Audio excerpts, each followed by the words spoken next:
Vem comigo!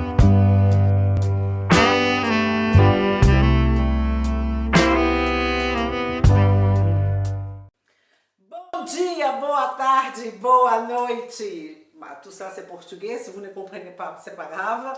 Bonjour, bonsoir. Alors, vem comigo, parce qu'aujourd'hui, vem comigo, vous savez qu'est-ce que c'est? Pour ceux qui arrivent dans notre chaîne, vem comigo, ça veut dire viens avec moi. Donc, on va commencer aujourd'hui un sujet hyper intéressant, qui c'est la continuité du métabolisme glucidique. Si vous n'avez pas regardé la mitochondrie, les organites, un peu tout ce qui est cellulaire, la biologie cellulaire, ne venez pas tout de suite regarder ça parce que ça va compliquer la tête. On a tout ça à voir aujourd'hui, c'est une longue, belle histoire de comment on va produire de l'énergie. Et on va commencer, pour produire l'énergie, on va produire de l'ATP, comme je vous ai déjà expliqué.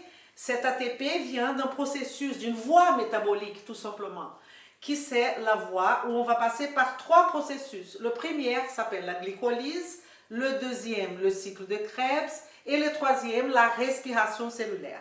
Mais là, aujourd'hui, on va parler que de la glycolyse. C'est dommage de couper tout comme ça, mais les sujets sont complexes, sont grands, et donc il faut qu'on fasse comme ça, sinon les gens, vous allez vous perdre. D'accord? Mais c'est pas grave. On va commencer par le commencement. Comme toujours, on va situer la situation. Déjà, le terme glycolyse. Qu'est-ce que ça veut dire? Glyc, ça veut dire sucre. Et lysis, ça veut dire dissolution. Ça veut dire aussi casser quelque chose. Donc, on va casser ou on va dissoudre le sucre. Et ça va se passer où? Ça va se passer dans toutes les cellules au niveau du cytosol. Le cytosol, on peut aussi appeler hyaloplasme. Ok? Hyaloplasme, cytosol, c'est la même chose. C'est un processus ou une voie métabolique qui ne dépend pas du tout de l'oxygène. Heureusement, parce que ça veut dire que même quand on n'a pas de l'oxygène, on peut produire un petit peu d'ATP. Et ça, c'est hyper intéressant pour notre bonne santé et pour le corps. Ça veut dire qu'on va produire beaucoup moins d'ATP, mais on a condition de produire quand même une certaine quantité d'ATP. Ça, on va voir plus tard, combien d'ATP, etc. Donc, on arrête ici pour un moment, et ce qu'on va, on va se rapporter à la situation, au grand panorama. Ça veut dire quoi? C6H12O6, vous avez déjà entendu parler de ça. Ça peut être le glucose, ça peut être le fructose. Fructose et glucose sont des isomères. Ça, c'est un autre sujet, mais qu'on va traiter un petit peu ici aussi. Donc, on va prendre le glucose, qu'on a mangé, ce glucose. On a le glucose de l'alimentation, mais on peut avoir aussi du glucose qui est stocké parce qu'on a mangé et on a stocké dans notre foie, et ce on va appeler le glycogène hépatique. À partir du moment que j'ai ce glycogène hépatique et que mon corps a besoin de glucose, ça veut dire que dans la circulation sanguine, j'ai plus de glucose, donc il va falloir mettre ça dans la circulation sanguine. C'est le foie qui va s'occuper. Il va faire une voie métabolique qui s'appelle tout simplement glycogénolyse. Ça veut dire lysis, ça veut dire dissolution, casser le glycogène, qui c'est beaucoup de glucose qui sont ensemble, ça fait le glycogène. Si vous ne connaissez pas ça, vous allez vous rapporter après à la glycogénèse, à la glycogénolyse, qui sont d'autres voies métaboliques. Mais on va commencer toujours par le commencement. Et le commencement, c'est, j'ai ici ma molécule de glucose. Si c'est glucose, 6 carbones. Donc, on va représenter ce 6 carbones comme ça, pour que ça soit pratique et facile pour vous de bien comprendre. Qu'est-ce qui va se passer? On a mangé ce glucose est rentré dans le tractus digestif, intestinal. À partir de là, il va falloir qu'il rentre même dans la cellule intestinale. Ok, le glucose ne va pas rentrer comme ça. Il a besoin de quelqu'un pour l'aider. Voici le quelqu'un qui va l'aider. C'est un transporteur, ok, un transporteur passif, facilité, passif, parce qu'on n'a pas besoin d'ATP, on ne dépense pas d'énergie. C'est une différence, en train de créer une différence de concentration, de gradient de concentration. Qu'est-ce que ça veut dire gradient de concentration? Je mange beaucoup de glucose, donc j'aurai beaucoup de glucose hors cellule et moins de glucose dans la cellule. Donc il y a une tendance du glucose vouloir rentrer dans la cellule. il va rentrer avec l'aide de GLUT2 si on est au niveau du foie, GLUT4 si on est au niveau des adipocytes ou des muscles. Cette histoire de GLUT, de transporteur, vous pouvez aussi regarder notre cours qui va parler de transporteur passif, transporteur actif. Ça serait bien de regarder ça avant de venir ici. Pourquoi pas?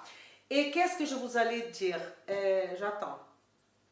Ceux qui me connaissent, c'est de quoi j'attends. J'attends le like. N'oubliez pas de donner le like. C'est très important. Pourquoi tous les gens qui sont dans les chaînes sur YouTube demandent de donner le like? Parce que c'est notre façon de survivre. C'est comme ça, vous allez dire que vous likez, l'autre va regarder, et tout le monde va bien comprendre ce sujet. C'est ça notre objectif. Okay? Donc, je vous invite à donner le like, à mettre aussi ce que vous pensez de cette vidéo. Ok? Donc, c'est bon? Je peux continuer? Donc, je continue. Alors, ici, on a le glucose avec mes 6 carbones qui vont rentrer dans ça. Là, c'est la représentation d'une cellule. Ah, Elisa, comment vous savez que ça, c'est une représentation d'une cellule? Parce que j'ai mis le noyau. Ok? Vous remarquez bien que tout ce qui est photo, c'est pas important. Les dessins, si vous ne savez pas dessiner, on s'en fout. Ce qui est important, c'est de marquer l'esprit avec beaucoup de couleurs, beaucoup de petits dessins qui vous allez vous rappeler après pour étudier. Si vous voulez donner un print, j'ai oublié ça, il faut que je me mette à côté. Ok, vous pouvez donner un print. Voilà. Et donc, ce glucose va rentrer dans la cellule à l'aide de ce GLUT qu'on appelle GLUT 2, 3, 4, etc. Il y a 14 GLUT. Hein. On va rentrer dans une cellule quelconque, ok? Pour l'instant quelconque. Donc ici, c'est mon glucose qui est rentré avec 6 carbones. Ce glucose, maintenant, il sera phosphorylé. Ça veut dire qu'on a 2 enzymes, on a 2 types d'enzymes qui peuvent agir. Là, attention, on a la glucokinase et on a l'exokinase. Est-ce que c'est la même chose? Pas du tout. Elles vont tous les deux, déjà le mot ase, ça veut dire enzyme. Kinase, ça, à chaque fois que vous voyez le mot kinase, ça veut dire qu'on va phosphoryler, ça veut dire mettre un phosphate sur une molécule quelconque, déjà. Donc, glucokinase, c'est phosphoryler mon glucose. Exokinase, pourquoi exo? Parce qu'on a 6 carbones. Donc, mais sont deux choses différentes. Et j'espère qu'avec mon explication, vous n'allez plus jamais vous oublier de cette différence. Parce qu'elle est très importante. Après, dans le futur, quand on va étudier de voies métaboliques d'une façon beaucoup plus complexe, parce que là, c'est une façon très simple. Mais pour ceux qui veulent devenir médecins, pour ceux qui veulent devenir naturopathes, pour vous qui êtes en train de faire un examen pour médecine, il va falloir savoir ça. Donc, ça veut dire qu'on a glucokinase, vous allez vous rappeler, ça c'est pas un rat, ça c'est un jet, un avion. Et ça, c'est l'exokinase que je vais représenter par un hélicoptère. Donc, on a un avion et on a un hélicoptère.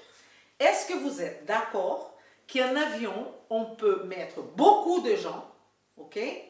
Mais on va très haut dans cette, avec un jet. Ok? On sera haut, on va voir le gens très haut, donc on va prendre beaucoup de personnes. Ok? Ça veut dire quoi quand je mets beaucoup de personnes? C'est qu'il y a une grande capacité, mais il n'y a rien de spécifique. Je ne vois pas que c'est Marie qui est en bas. Je ne vois pas Pierre en bas. Donc, il y a très peu d'affinité. Okay? Donc, la glucokinase, elle va avoir une baisse affinité avec une grande capacité, comme un jet. Un avion, tu peux faire entrer 50 personnes. En revanche, tu ne peux pas voir de haut. Ah, il y a Marie en bas, Pierre, impossible. Donc, pour se rappeler, on va dire que la glucokinase, elle a une baisse affinité et une grande capacité. En revanche, quand on pense à un hélicoptère, on ne peut pas mettre plus de 5-6 personnes. Donc, elle va avoir une petite capacité, okay, mais avec une grande affinité. Du haut de l'hélicoptère, on peut voir le gens. On peut même reconnaître le gens. Okay? Donc, l'exokinase, elle a une grande affinité. Et ça veut dire quoi tout ça, affinité, etc. Ça veut dire que ce glucose, si il est au niveau du foie, le foie, il est un organe que lui, il va faire la distribution de nutriments. Donc lui, il faut que pour lui, il reste avec le glucose, il faut qu'il reste à partir du moment que les autres tissus ont déjà profité de ce glucose. Donc lui, il va fonctionner plutôt comme un jet. Ça veut dire, il ne baisse affinité, il va laisser le glucose passer et il va se percevoir qu'il y a beaucoup de glucose, qu'il y a du glucose quand il y a beaucoup de glucose. Donc, grande capacité et peu d'affinité. Et c'est à partir de ce moment qu'il va utiliser ce glucose pour stocker ce glucose. Vous comprenez la différence? En tant que les autres organes, la majorité des autres organes, qu'est-ce qu'ils vont avoir? Ils vont avoir une exokinase. Parce que, par exemple, les cerveaux, le moindre glucose qui passe, il peut le prendre. OK? Dans la circulation sanguine. Ça veut dire qu'il y a une grosse affinité avec une petite quantité de glucose. Ce glucose va déjà être transformé en glucose 6-phosphate. Parce que c'est une kinase, donc on va mettre le phosphate. En tant que dans la même structure, si on est dans le foie, qui va marcher, c'est la glucokinase. Et elle va transformer le glucose en glucose 6-phosphate pour devenir peut-être faire le stockage de ce glucose s'il y a beaucoup de glucose, qui c'est notre cas maintenant parce qu'on vient de manger. On vient de manger ce glucose, le glucose rentre dans la cellule, donc on va dire que cette cellule, c'est un hépatocyte, on est au niveau du foie, et dans le foie, qui va marcher? Glucokinase. Okay? Et cette glucokinase, elle est contrôlée au niveau du noyau. C'est pour ça que c'est écrit noyau. Okay? Il y a un contrôle que je vais vous présenter plus tard au niveau du noyau de cette glucokinase. Donc, qu'est-ce qui va se passer à ce moment-là? On a le glucose, ce glucose va se transformer en glucose 6-phosphate. Pourquoi? C'est la question qu'on pose. Parce que ce que je veux, c'est que si on laisse le glucose rentrer, à un moment donné, il va vouloir sortir. Parce qu'on va créer un gradient de concentration. Il y aura beaucoup de glucose dans la cellule et ce glucose va vouloir sortir. Pour empêcher le glucose de sortir, qu'est-ce qu'on met? On met un ion, un phosphate. Le phosphate, c'est un ion. Ici, j'ai ma membrane plasmatique.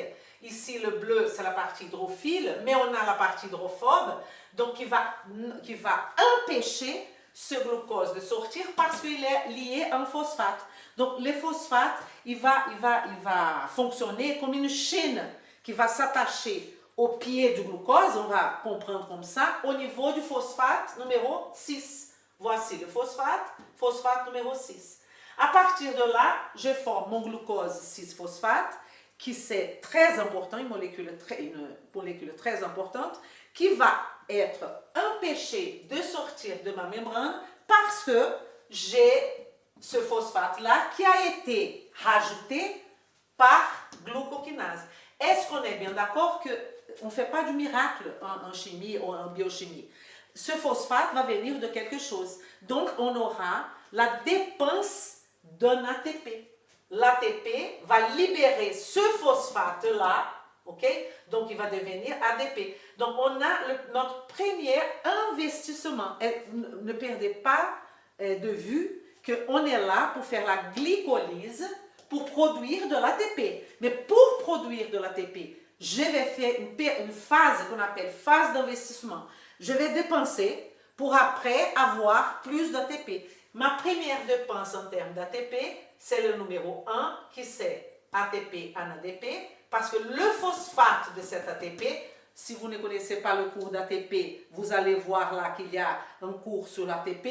Cet phosphate sera rajouté au carbone 6, formant alors glucose 6-phosphate. C'est notre période d'investissement. Ça, c'est la première réaction de la glycolyse. Il y en a 10. Est-ce qu'il faut les mémoriser? Absolument pas. Si vous mémorisez, vous ne connaissez rien. Ce qu'il faut, c'est réfléchir, voir qu'est-ce que la cellule fait. C'est hyper intéressant. Donnez-moi la confiance. On va jusqu'au bout de cette vidéo. Vous allez voir comment c'est beau. Alors, il y a aussi, j'ai mis ici magnésium parce que pour ceux qui aiment bien la nutrition et même pour ceux qui vont faire médecine, qui vont faire le PACES, ils ont besoin de cette information. Le magnésium, c'est un cofacteur qui va permettre aussi cette réaction de se faire, le magnésium. Okay? Après, on peut parler de qu'est-ce qu'il faut donner à une personne pour avoir le magnésium. Mais ce n'est pas notre sujet tout de suite. Donc, on a glucose. Elle rentre par le GLUT2, si c'est une cellule hépatique. Hein? Donc, elle rentre, on va former le glucose. Ce glucose, dans la cellule, va être phosphorylé par une glucokinase. Pourquoi? Parce que nous sommes au niveau du foie. Si on n'était pas au niveau du foie, ça serait une hexokinase. N'oubliez pas cette relation de jet et de hélicoptère. Okay? Donc, on va former le glucose 6-phosphate. Maintenant, on a notre deuxième réaction, c'est le phosphoglucose. Le nom, il dit déjà qu'est-ce qui va se passer. Isomérase. Je ne sais pas si vous connaissez, qu'est-ce que ça veut dire isomère. Les isomères, c'est exactement le 6H12O6, c'est le glucose, c'est vrai. Mais c'est aussi le fructose.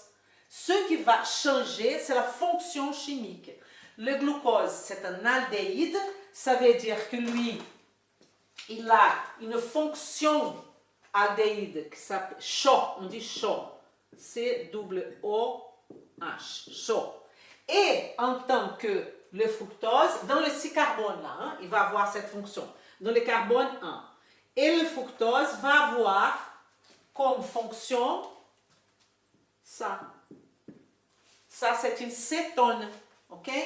Et donc, le fructose, c'est une cétone, le glucose, c'est un aldéhyde. Mais tous les deux ont 6 carbones, 12 hydrogènes et 6 oxygènes. Et donc, une isomérase va transformer, ça veut dire un aldéhyde en fonction cétone pour transformer le glucose 6-phosphate en fructose 6-phosphate, tout simplement. Alors, remarquez bien qu'ici, j'ai mis une flèche orange. Cette flèche orange, c'est pour vous montrer qu'il n'y a pas de retour. Ok? Et donc, on peut aller de glucose à glucose 6-phosphate, mais on ne peut pas aller de glucose 6-phosphate à glucose. En revanche, ici, c'est fructose 6-phosphate peut devenir glucose 6-phosphate. Donc, j'ai mis la même structure, hein, 1, 2, 3, 4, 5, 6, 1, 2, 3, 4, 5, 6, parce que c'est ça, en sachant que ce que j'ai changé, c'est la fonction. J'ai changé un aldéhyde en cétone. Et j'ai utilisé la phosphoglucose isomérase pour faire un isomère. Très bien. Après, on va passer à notre troisième réaction. Cette troisième réaction, c'est hyper important. Parce qu'on a une enzyme limitante. C'est l'enzyme qui va faire le contrôle. Est-ce qu'on fait du glucose? Est-ce qu'on ne fait pas du glucose? Oui, on fait du glucose. Non, on ne fait pas du glucose. S'il y a beaucoup, est-ce qu'on fait la glycolyse? Pas du glucose, pardon. Est-ce qu'on fait la glycolyse ou pas? Pourquoi? Parce que si on a beaucoup de glucose dans la cellule, ce processus va s'arrêter. Okay? Donc, une façon de faire le contrôle de la glycolyse, c'est au travers de la transformation du fructose 6-phosphate en fructose 1,6-biphosphate. Question première, pourquoi le glucose se transforme en fructose? Ça, c'est une bonne question. Parce que la molécule de fructose avec la double liaison O, qui est l'acétone, elle est beaucoup plus équilibrée. On va diviser ce fructose en 3 et 3, le fructose à 6 carbones, et à la fin ici, on aura un moment qu'on va diviser le 6 carbones en 3 carbones et 3 carbones. Donc, on a besoin d'un équilibre. Le plus que la partie de 3 carbones soit similaire à l'autre partie de 3 carbones, tant mieux. Et donc, c'est pour ça qu'on passe à fructose 6-phosphate. Maintenant, vous remarquez, je ne sais pas si vous avez remarqué, qu'à chaque fois on avait un phosphate, on a rajouté un autre phosphate. Donc, d'où va venir ce phosphate? Un autre investissement. Il va venir de cet ATP-là qui va faire que ce phosphate puisse rentrer dans la position 1. On avait fructose 6-phosphate. On avait un phosphate dans la position 6. On va mettre un ATP qui va se transformer en ADP pour avoir ce phosphate-là qui va venir de cet ATP-là et on va faire fructose 1,6 biphosphate parce qu'il y a deux phosphates. Okay? C'est une molécule hyperénergétique. Et vous remarquez bien que là, si je fais ça, vous allez remarquer que la partie de 3 carbones du côté droit et du 3 carbones du côté gauche est exactement pareil. Comme ça, je peux passer à ma quatrième réaction, en sachant que cette réaction fructose 6-phosphate, fructose 1,6-bisphosphate, c'est unidirectionnel. On ne peut pas revenir en arrière. Donc pourquoi on dit ça? Pourquoi on dit on peut revenir en arrière, on ne peut pas revenir en arrière? C'est parce que je suis en train de former de molécules d'ATP. Mais il y aura des moments que je vais de revenir en arrière pour faire du glucose. Et donc, si je veux revenir en arrière du fructose au glucose, il n'y a pas de problème. Mais si je veux faire du fructose 1,6-bisphosphate à fructose 6-phosphate, il va falloir que le corps, l'organisme, fasse un détour, parce que c'est impossible. Il va faire un détour, il va faire quelque chose pour pouvoir surmonter cet obstacle. Okay? On a un obstacle là, numéro 1 obstacle numéro 2. Obstacle numéro 1 au niveau de glucokinase et exokinase. Obstacle donc réaction numéro 1. Un autre obstacle, réaction numéro 3, où on va utiliser la phosphofructokinase. Écoutez-moi, phosphore, ça veut dire que je vais rajouter un phosphore. Fructo, parce que c'est fructose. Kinase, c'est parce que je vais phosphoryler. Ase, c'est une enzyme. Kinase, c'est une enzyme qui va phosphoryler. Et cette phosphofructokinase, numéro 1, si je dis 1, ça veut dire que quelque part, en biochimie, il y a un numéro 2. Okay? À chaque fois qu'on dit 1, ça veut dire qu'il y a un 2. Donc ici, c'est la phosphokinase, on appelle PFK1, qui va agir. Et on aura cette fructose 1,6-bisphosphate. À partir de maintenant, j'ai ma molécule qui est complètement symétrique et je peux utiliser une autre enzyme qui s'appelle triose, parce que tout ça c'est du sucre. Ose, c'est le sucre. Donc triose, ça veut dire 3 carbones. J'avais 6 carbones, je vous ai dit, je vais casser ce 6 carbones. Donc on va utiliser triose, phosphate, à nouveau une isomérase, le même principe. Donc, on va avoir 3 carbones d'un côté, 3 carbones de l'autre côté. Ce qui va faire l'isomère, c'est exactement la différence de fonctionnel. Alors, ici, on va casser ça, cette triose, je répète, le fructose 1,6-bisphosphate, on aura le triose phosphate isomérase qui va couper mon fructose 1,6-bisphosphate, il va couper un dihydroxacétone phosphate, DHAP. Ce dihydroxacétone phosphate, c'est une des façons qu'on peut utiliser éventuellement pour faire le contour pour avoir du glucose. Ça s'appelle la néoglucogénèse. C'est pas important maintenant. Mais ce que je veux dire, c'est que ce fructose sera coupé en dihydroxacétone phosphate d'un côté et glycéraldéhyde 3-phosphate de l'autre côté. 3 phosphates, parce que le phosphate, c'est dans la position 3. OK? Donc, c'est une isomérase. La question, c'est que ce qui va continuer pour former mon ATP, c'est seulement le glycéraldéhyde 3-phosphate. La dihydroxacétone phosphate, elle ne se transforme pas en ATP. Donc, ce qui va se passer, c'est que cette dihydroxacétone phosphate, isomérase, va se transformer en glycéraldéhyde 3-phosphate. Okay?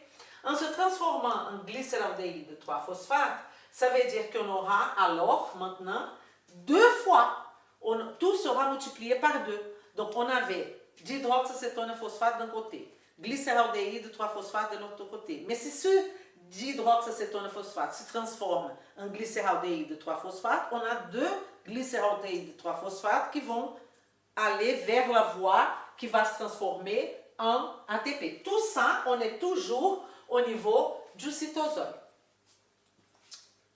On reprend cette partie parce qu'elle est un petit peu complexe.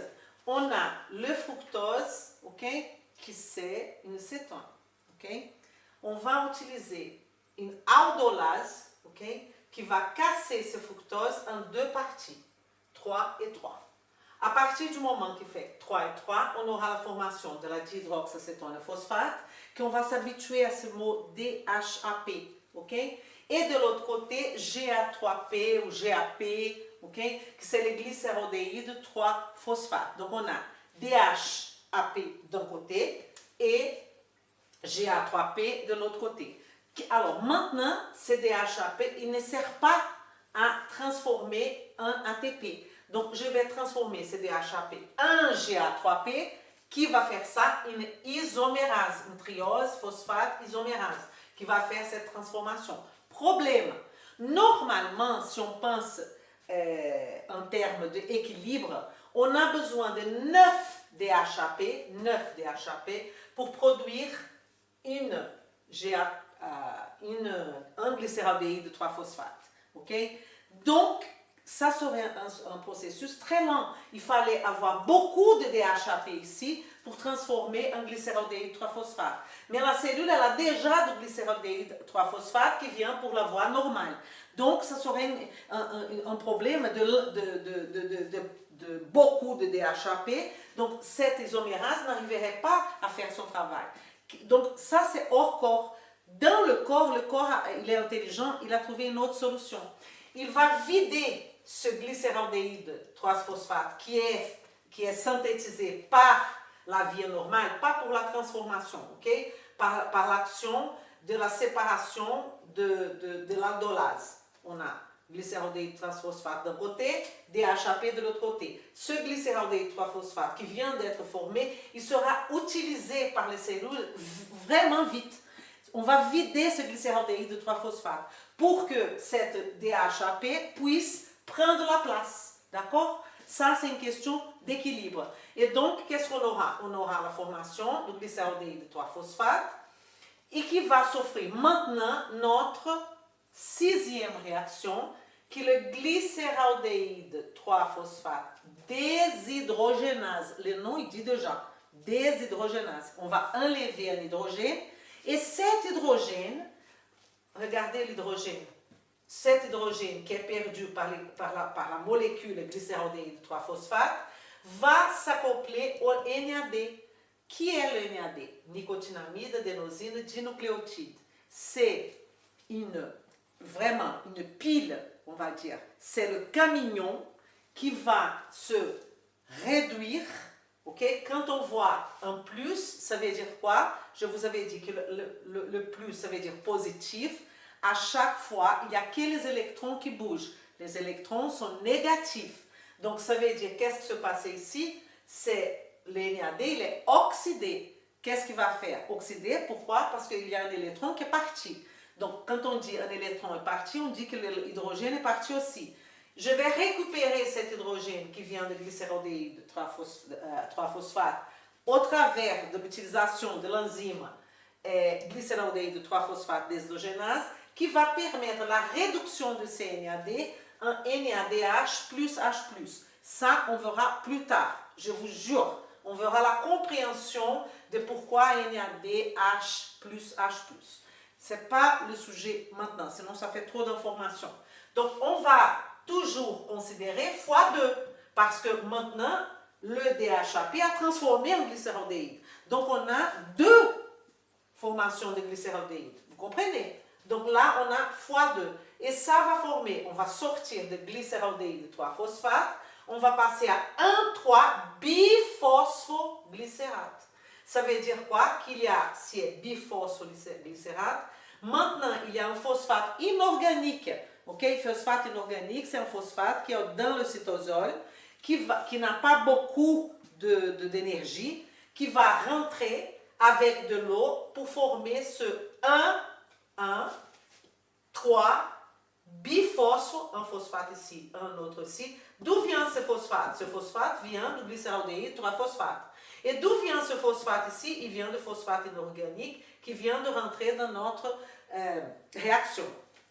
Donc, tout ça, on n'explique pas beaucoup, mais dans le niveau de glycolyse plus tard avancé, on peut avoir des explications de pourquoi, de comment, etc.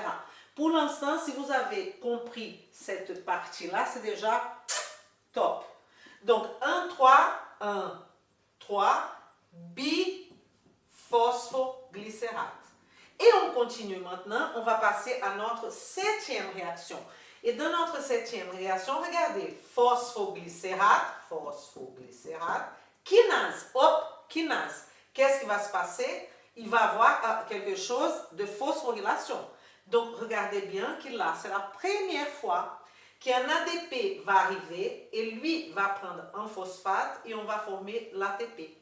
Et ce 1,3 biphosphoglycérate va devenir 3 phosphoglycérate.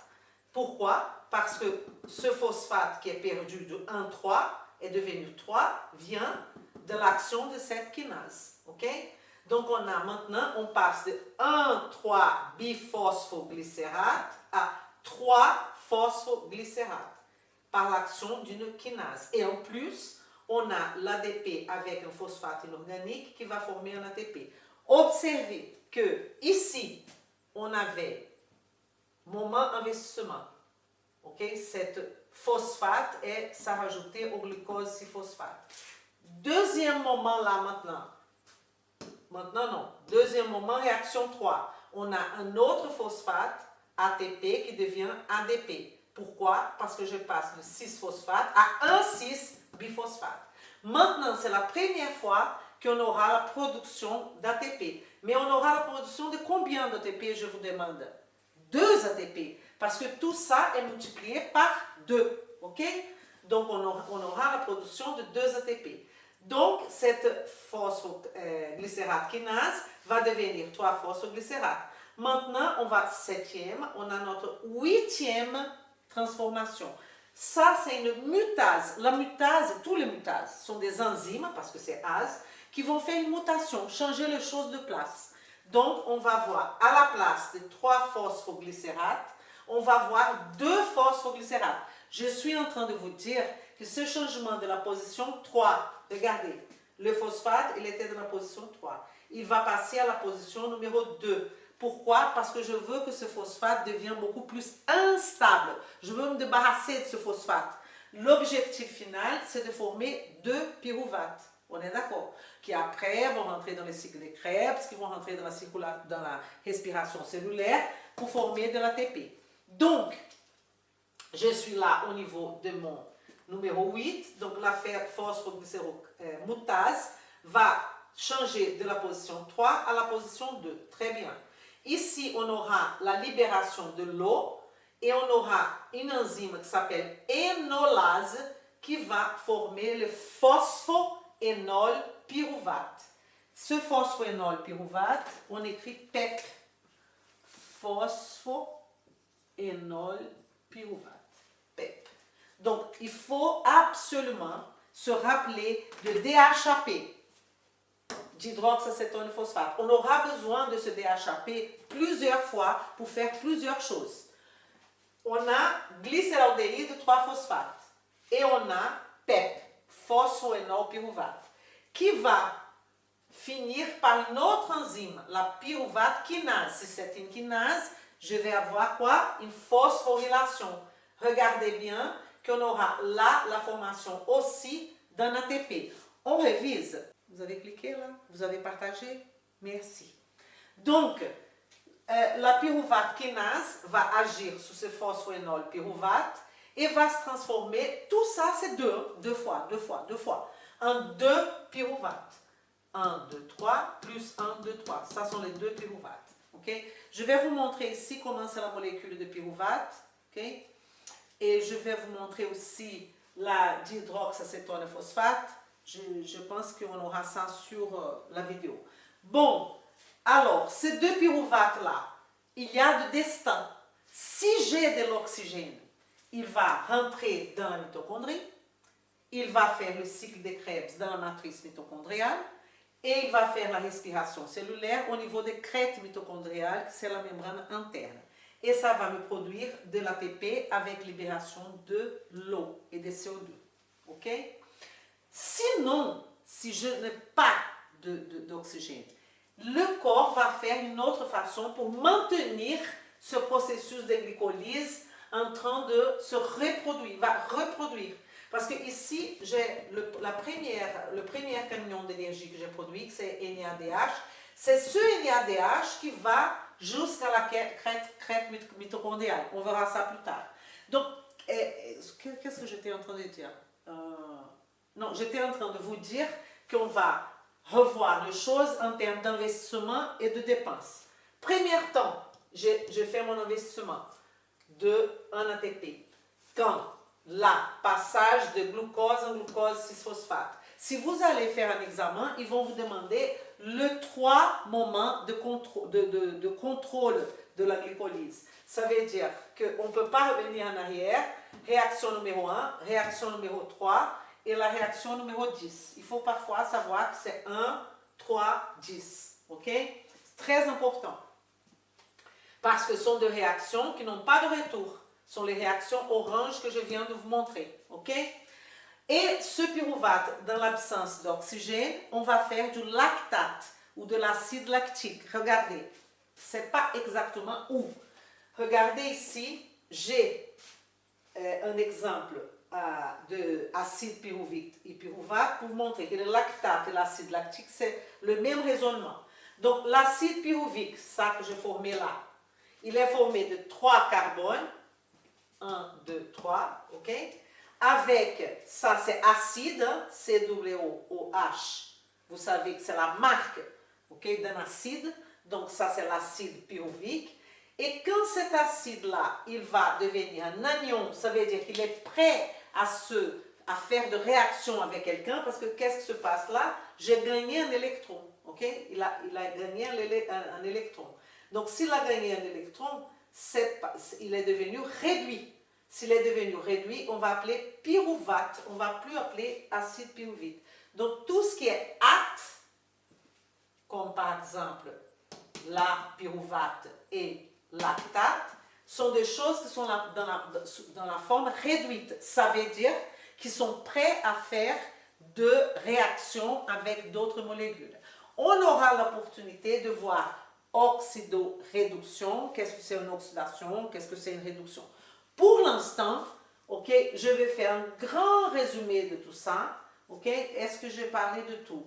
Oui. Absence d'oxygène, formation de lactate, ça s'appelle fermentation lactique. Présence d'oxygène, on va faire une respiration aérobique. En tant que là, c'est une respiration anaérobique. Et qu'est-ce qu'il va faire? On peut appeler, quand on n'a pas d'oxygène, on peut appeler fermentation lactique, comme on peut aussi appeler une glycolyse anaérobique, ok? Dans l'absence d'oxygène. On va voir ça tout à l'heure. C'est une des explications de quand la personne a un infarctus. Je vais vous montrer. C'est hyper intéressant. Bon, alors, pour faire notre résumé, on est en train d'expliquer une des voies métaboliques plus importante parce qu'elle va produire de l'énergie à la fin. Elle fait partie du glycolyse, c'est la glycolyse, cycle de Krebs, respiration cellulaire. On va partir d'un glucose que soit il vient du glucogène hépatique, qu'on appelle glycogénolyse, soit il vient de l'alimentation. Tout ça pour vous dire qu'on va avoir 10 réactions.